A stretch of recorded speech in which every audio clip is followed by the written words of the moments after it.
муассисаи давлатӣ мамнӯъгои таърихи фарҳангии Гулбуг ба осорхонаи Гулбуг дар ноҳияи Босе мавзеи таърихӣ буда, муддати 6 моҳи соли равон зиёда аз 3000 нафар меҳмонон ба ин ҷо ташриф оварданд.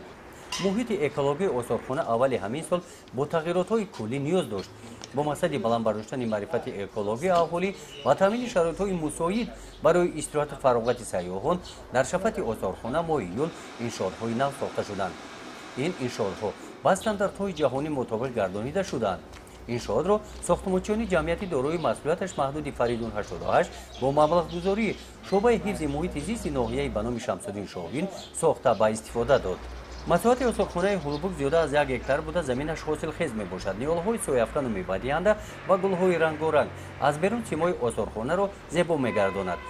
осорхонаи Гулбуг дар шафати шоҳраи Душанбе Кӯлов воқеъ мебошад. аз рӯи лоиҳа барои ҷалби бештари сайёҳон ва баландбардоштани маърифати экологияи аҳолӣ бо пешниҳоди раиси кумитаи ҳифзи муҳити зисти назди ҳукумати ҷумҳурии Тоҷикистон дар шоҳрои Душанбе Кӯлов, ки аз ноҳияи Босе мегузарад, дар 3 нуқта иншоотҳои хизматрасонӣ сохта мешаванд.